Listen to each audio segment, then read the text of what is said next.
वह खतरनाक बाघ समुद्र में कूद पड़ा शिकार करने के इरादे से। पास खड़ा मजबूत आदमी यह देखकर हंस पड़ा, लेकिन जैसे ही बाघ ने एक चक्कर लगाया और उसकी ओर तैरने लगा, उसके चेहरे की हंसी गायब हो गई। घबराकर वह जल्दी से बचाव नाव में कूद गया। बाघ नाव पर चढ़ना चाहता था, लेकिन चिकनी नाव की सतह पर उसके पैरों को सहारा नहीं मिला। तभी आदमी को नाव पर एक कुल्हाड़ी मिल गई। बाघ को मार गिराने का यह सबसे अच्छा मौका था। उसने चिल्लाकर खुद को हिम्मत दी, लेकिन जब उसकी नजर बाघ की आंखों से मिली तो उसका मन कांप गया और वह हाथ नहीं उठा सका। बाघ की धीमी कराह सुनकर उसका दिल और भर आया। उसने शाम तक इंतजार किया और फिर एक लकड़ी की बेड़ी बनाई, नाव से एक तख्ती नीचे फेंक दी ताकि बाघ ऊपर आ सके। जैसे ही बाघ नाव पर चढ़ने वाला था, वह तुरंत बेड़ी पर कूद गया। केवल इसी तरह वह अपनी सुरक्षा पक्का कर सकता था। अगली सुबह जब बाघ सो रहा था, उसने बचाव नाव से सभी राशन और सामान बेड़ी पर उठा लिया। तभी उसके बनाए फंदे में एक बड़ी मछली फंस गई। उसने तुरंत जाल खींचा और कुल्हाड़ी से उसे मार डाला। यह उसका पहला शिकार था। वह रो पड़ा और भगवान से माफी मांगी। फिर मछली को नाव में फेंक दिया और बाघ को खिला दिया। जैसे ही रात उतरी, अनगिनत जगमगाते जेलीफिश समुद्र में तैरने लगे। वह नजारा देखकर वह मंत्रमुग्ध हो गया। अचानक एक विशाल व्हेल उछली और नाव डूब गई। सारा खाना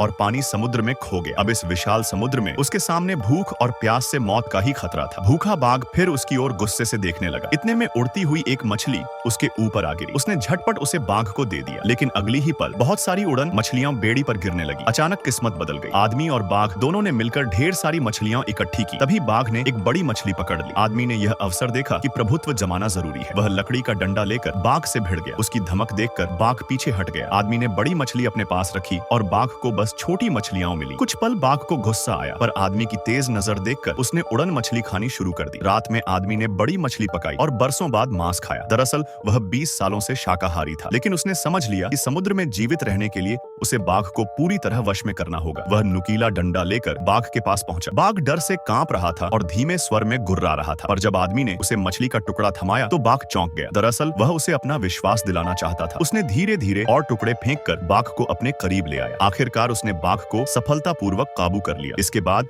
वह लकड़ी की बेड़ी पर दिन गुजारने लगा। डायरी लिखना, डंडे से शार्क भगाना, बरसात में पानी इकट्ठा करना और कभी कभी बाघ को गाने सुनाना। एक दिन उन्होंने डॉल्फिनों का झुंड देखा। तभी उसने दूर एक जहाज देखा। वह तुरंत सिग्नल गन लेकर मदद के लिए गोली दाग दी।